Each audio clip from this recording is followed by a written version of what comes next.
तक जो रामगढ़ में चुनाव होते रहे, हिंदू मुस्लिम पर चुनाव होते रहे, पर क्या विकास की बात अब की बार हो रही है? रामगढ़ 2 चुनाव आप हारे, अब की बार किस रणनीति के तहत आप काम कर रहे हैं? रामगढ़ की जनता ये कह रही है कि यह चुनाव भूपेंद्र यादव का चुनाव है और भूपेंद्र यादव की प्रतिष्ठा का सवाल है। ये कह रहे हैं कि कांग्रेस ने लोगों को बांटने का काम किया है, जाति में, मजहब में कांग्रेस ने फूट डालने का काम किया है। इसलिए हम सबसे आग्रह कर रहे हैं, एक रहेंगे तो सेफ रहेंगे।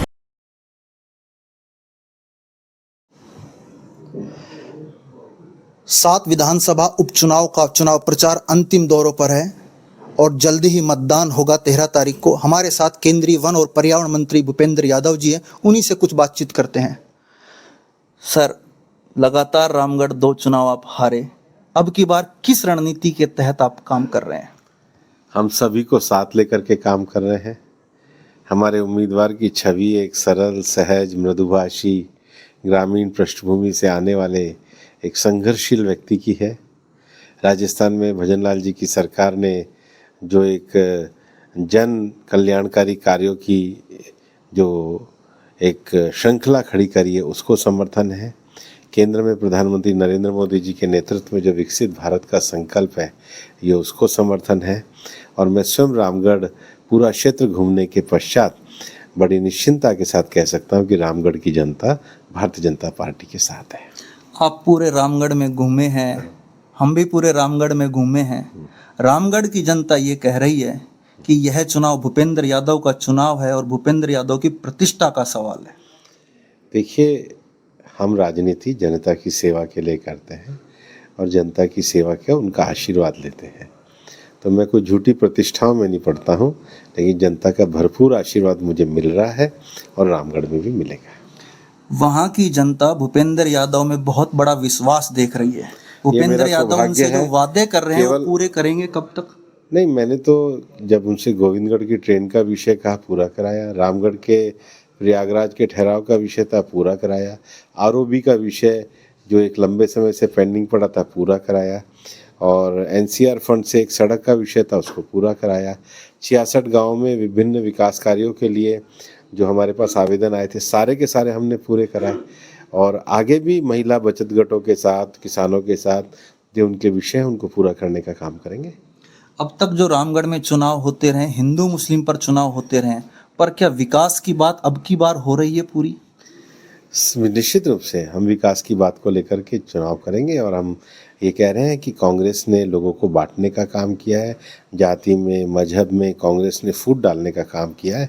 इसलिए हम सबसे आग्रह कर रहे हैं, एक रहेंगे तो सेफ रहेंगे। रामगढ़ की जनता एक सवाल और पूछ रही है। रामगढ़ की जनता ने पूछा है कि एआरसीपी धरातल पर कब आएगी? कई बार वोट मांगे जा चुके हैं एआरसीपी के नाम नहीं, से। कभी देखो, कांग्रेस ने तो कभी किया ही नहीं।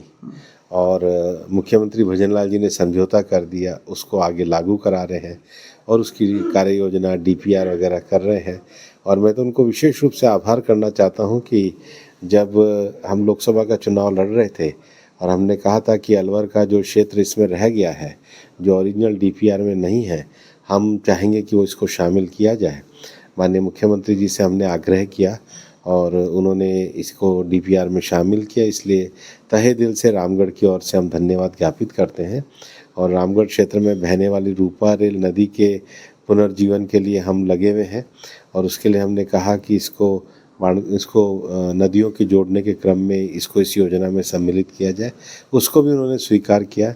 तो सैद्धांतिक रूप से जिन विषयों को लेकर के हमने रामगढ़ के लोगों से वोट मांगे थे, हम माननीय मुख्यमंत्री जी का भी आभार व्यक्त करते हैं कि उन्होंने उन योजनाओं को शामिल किए। और जब शामिल करके वो इसको लेकर के आगे बढ़ रहे हैं तो बहुत जल्दी फलीभूत भी होंगी। कांग्रेस प्रत्याशी आर्यन खान कह रहे हैं केंद्र सरकार संविधान को कमजोर कर रही है, आरक्षण को वो बदलना चाहती है। कितनी सच्चाई है?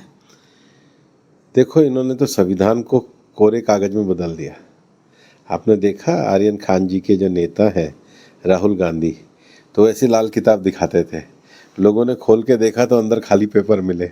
तो जो ये संविधान के साथ इतना बड़ा वो कर सकते हैं फेक काम, तो किसी के साथ भी कर सकते हैं।